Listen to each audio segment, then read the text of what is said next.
कक्षा 8वीं के विद्यार्थियों का आज की हिंदी व्याकरण की ऑनलाइन क्लास में हार्दिक स्वागत और अभिनंदन। हाँ तो प्यारे विद्यार्थियों, हम पढ़ रहे थे आपकी हिंदी व्याकरण का पाठ संख्या 3, जिसमें हमने शब्दों का वर्गीकरण 4 आधारों पर पढ़ लिया था। पहला उत्पत्ति या स्रोत के आधार पर, दूसरा रचना के आधार पर, यहाँ तक हमने पढ़ लिया था। अब आज हम पढ़ेंगे तीसरा भेद। तीसरा भेद है अर्थ के आधार पर, on the basis of meaning. अर्थ के आधार पर शब्दों के मुख्यतः 4 भेद होते हैं। क एकार्थी शब्द, सिंगल मीनिंग वर्ड्स। ख अनेकार्थी शब्द, वर्ड विद वेरियस मीनिंग। ग समानार्थी या पर्यायवाची शब्द, साइनोनाइम्स। घ विपरीतार्थक या विलोम शब्द, एंटोनाइम्स। क एकार्थी शब्द, सिंगल मीनिंग वर्ड्स। एकार्थी का अर्थ है एक अर्थ वाला। जो शब्द केवल एक अर्थ को प्रकट करते हैं उन्हें एकार्थी शब्द कहते हैं, जैसे मित्र, घर, भाषा, सांप, पहाड़, नदी आदि। ख अनेकार्थी शब्द, वर्ड विद वेरियस मीनिंग। अनेकार्थी का अर्थ है अनेक अर्थ वाला, अर्थात जिन शब्दों के एक से अधिक अर्थ होते हैं उन्हें अनेकार्थी शब्द कहते हैं, जैसे पत्र, पत्ता, चिट्ठी। कर्ण, कर्ण के अनेक अर्थ हैं, देखिए कान, कुंती का पुत्र। घट, घट के अनेक अर्थ हैं, घड़ा, शरीर। भेद, भेद के अर्थ हैं रहस्य, प्रकार। इसके बाद में ग समानार्थी या पर्यायवाची शब्द, साइनोनाइम्स। जिन शब्दों के अर्थ समान होते हैं उन्हें समानार्थी या पर्यायवाची शब्द कहते हैं, जैसे तन, तन के पर्यायवाची शब्द काया, शरीर, बदन, गाल। गंगा, सुरसरी, भागीरथी, मंदाकिनी, देवनदी। घमंड, गर्व, अहंकार, अभिमान, दर्प। दिवस, वासर, वार, दीन, अहन। घ विपरीतार्थक या विलोम शब्द, एंटोनाइम्स। जो शब्द एक दूसरे का विपरीत अर्थ प्रकट करते हैं उन्हें विपरीतार्थक या विलोम शब्द कहते हैं, जैसे स्वाधीन, स्वाधीन का विलोम शब्द बनेगा पराधीन। हर्ष, हर्ष का विलोम शब्द है शोक। वरदान, वरदान का विलोम शब्द है अभिशाप। 4 प्रयोग के आधार पर, on the basis of use. प्रयोग के आधार पर शब्दों के 2 भेद होते हैं। क विकारी शब्द, डिक्लिनेबल वर्ड्स। ख अविकारी शब्द, इनडिक्लिनेबल वर्ड्स। विकारी शब्द, डिक्लिनेबल वर्ड्स, जिन शब्दों के रूप में लिंग, वचन, कारक, पुरुष, काल आदि के कारण विकार या परिवर्तन आता है उन्हें विकारी शब्द कहते हैं। संज्ञा, सर्वनाम, विशेषण तथा क्रिया विकारी शब्द हैं, जैसे संज्ञा बच्चा, बच्चे, बच्चों आदि। सर्वनाम वह, वे, उनको, उन्होंने आदि। विशेषण मोटा, मोटी, ऊंचा, ऊंची। क्रिया आता है, आते हैं, आएंगे, आए थे आदि। यानी विकारी शब्द कहने का मतलब यह है कि जो संज्ञा, सर्वनाम और विशेषण क्रिया ये शब्द हैं उसमें विकार उत्पन्न हो जाता है। विकार उत्पन्न होने का मतलब वाक्य में प्रयोग करने पर उसके रूप बदल जाते हैं।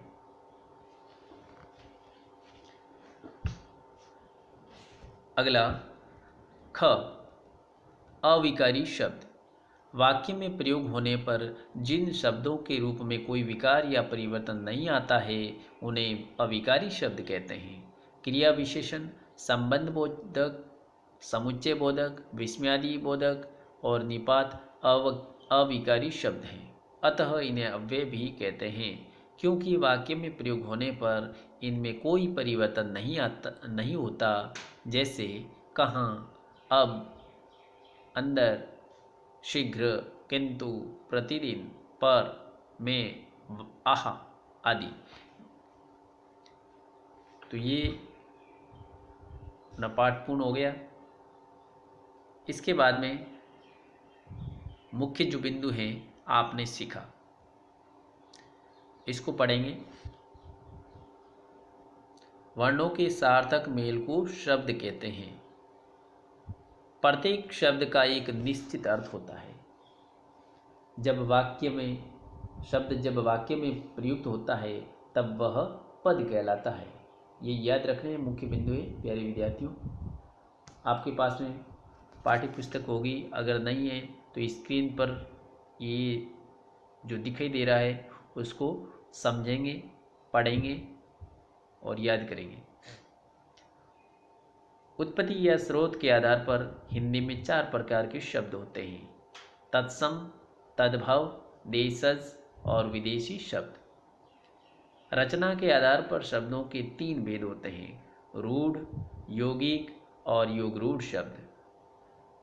अर्थ के आधार पर शब्दों के मुख्यतः 4 भेद होते हैं: एकार्थी, अनेकार्थी, समानार्थी या पर्यायवाची और विपरीतार्थक या विलोम शब्द। प्रयोग के आधार पर शब्दों के 2 भेद होते हैं: विकारी और अविकारी शब्द। संज्ञा, सर्वनाम, विशेषण और क्रिया विकारी शब्द होते हैं। क्रिया विशेषण संबंध बोधक, समुच्चय बोधक और विस्मयादि बोधक अविकारी शब्द होते हैं। अविकारी शब्दों को अव्यय भी कहते हैं क्योंकि वाक्य में प्रयोग होने पर इनमें कोई परिवर्तन नहीं होता। उसके बाद में अगला पेज, प्रश्नावली। हाँ, तो प्यारे विद्यार्थियों, ये आप मोबाइल स्क्रीन पर देख रहे हैं। प्रश्न संख्या क, सही विकल्प पर सही का चिन्ह लगाइए। वर्णों के सार्थक मेल को कहते हैं: पहला विकल्प शब्द, दूसरा पद, तीसरा वाक्य। तो इसका जो सही उत्तर है वह है पहला विकल्प शब्द। इस पर आप सही का निशान लगाएंगे। प्रश्न संख्या 2, वाक्य में प्रयुक्त होने के बाद शब्द कहलाता है। अगर कोई शब्द है वो वाक्य में प्रयुक्त हो जाता है तो उसके बाद में क्या कहलाएगा, यानी पद कहलाएगा। तो दूसरा विकल्प है वह सही है। इसके बाद में प्रश्न संख्या 3, संस्कृत के शब्द कहलाते हैं। संस्कृत के शब्द क्या कहलाते हैं? तत्सम शब्द कहलाते हैं। तो इसका जो तीसरा विकल्प है वह सही, उस पर आप सही का निशान लगाएंगे। प्रश्न संख्या 4, समान अर्थ देने वाले शब्द कहलाते हैं। समान अर्थ देने वाले शब्द क्या कहलाते हैं? पर्यायवाची शब्द कहलाते हैं। तो पहला विकल्प है, उस पर सही का निशान लगाएंगे। प्रश्न संख्या 5, प्रयोग के आधार पर शब्द के भेद होते हैं। तो प्रयोग के आधार पर शब्द के कितने भेद होते हैं? तो पहला विकल्प है वह सही है, यानी 2 होते हैं। प्रयोग के आधार पर शब्द के कितने भेद होते हैं? 2 भेद होते हैं। ठीक है, तो ये आपको याद रखना है। अब प्रयोग के आधार पर शब्द के 2 भेद कौन कौन से होते हैं ये भी आपको याद रखना पड़ेगा। इन कौन कौन से हैं? पहला है विकारी शब्द और दूसरा है अविकारी शब्द। तो ये 2 भेद होते हैं। उसके बाद में अगला प्रश्न संख्या अगला ख, रिक्त स्थानों की पूर्ति कीजिए। खाली जगह शब्द केवल एक अर्थ को प्रकट करता है। तो इसमें आप जो जहाँ खाली जगह है वहाँ पर क्या भरेंगे? एकार्थी शब्द। एकार्थी क्या भरोगे खाली जगह में? एकार्थी। उसके बाद में दूसरा ख का दूसरा सर्वनाम खाली जगह शब्द होता है, तो यहाँ पर क्या लिखोगे आप? खाली जगह वहाँ पर लिखेंगे विकारी। अब दूसरा पढ़ेंगे खाली जगह भरते हुए, तो इस प्रकार से पढ़ा जाएगा, सर्वनाम विकारी शब्द होता है। ख का तीसरा खाली जगह हर दशा में वैसे के वैसे बने रहते हैं, तो यहाँ पर आप खाली जगह में क्या भरेंगे? अविकारी शब्द। तीसरे की जो खाली जगह है वहाँ पर भरेंगे अविकारी शब्द हर दशा में वैसे के वैसे बने रहते हैं। ख का चार प्रत्येक खाली जगह का एक निश्चित अर्थ होता है, तो यहाँ पर जहाँ खाली जगह है प्रश्न संख्या ख का 4, उसमें क्या बनेंगे? शब्द, यानी प्रत्येक शब्द का एक निश्चित अर्थ होता है। ख का 5वां जो शब्द आम बोलचाल से आकर हिंदी में प्रयोग होने लगे हैं उन्हें खाली जगह शब्द कहते हैं, तो जहाँ पर खाली जगह है वहाँ पर आप भरोगे देशज शब्द कहते हैं। क्या भरोगे? देशज। उसके बाद में प्रश्न संख्या ग सही वाक्यों के सामने सही तथा गलत वाक्यों के सामने गलत का चिन्ह लगाइए। प्रत्येक शब्द एक या एक से अधिक वर्णों से बनता है। ये पहला ग का पहला, तो ये इस पर आप सही का निशान लगाइए। प्रत्येक शब्द एक या एक से अधिक वर्णों से बनता है, तो सही है। ग का दूसरा हिंदी के अधिकतर शब्दों का स्रोत उर्दू है, ये गलत बात है, उर्दू नहीं है, तो आप यहाँ पर गलत का चिन्ह लगाएंगे। प्रश्न संख्या ग का तीसरा हिंदी में कई विदेशी भाषाओं के शब्द प्रयोग हो रहे हैं, तो ये सही कथन है, सही का निशान लगाएंगे। ग का चौथा जिन शब्दों के सार्थक खंड नहीं किए जा सकते उन्हें योग रूढ़ शब्द कहते हैं, गलत है, योग रूढ़ शब्द नहीं कहते हैं। जिन शब्दों के सार्थक खंड नहीं किए जा सकते उन्हें योग रूढ़ शब्द कहते हैं, ये बात गलत है, जबकि उसको क्या कहते हैं? रूढ़ शब्द कहते हैं। तो इस चौथे में आप गलत का निशान लगाएंगे। ग का पांचवा संज्ञा सर्वनाम विशेषण और क्रिया विकारी शब्द होते हैं, सही बात है, सही का निशान लगाएंगे। उसके बाद में प्रश्न संख्या घ निम्नलिखित के तीन शब्द लिखिए। अंग्रेजी शब्द जहाँ पर खाली जगह वहाँ पर आप भरेंगे इंजन, कप, कलेक्टर। पुर्तगाली शब्द अलमारी, आलपिन, इस्पात। तुर्की शब्द कुर्ता, कुली, कैंची। अरबी शब्द अक्ल, अखबार, अमीर। फारसी शब्द अचार, आदमी, आबरू। तो ये घ वाला प्रश्न भी हो गया। उसके बाद में प्रश्न संख्या ङ अर्थ के आधार पर निम्नलिखित के तीन शब्द लिखिए। एकार्थी शब्द मित्र, घर।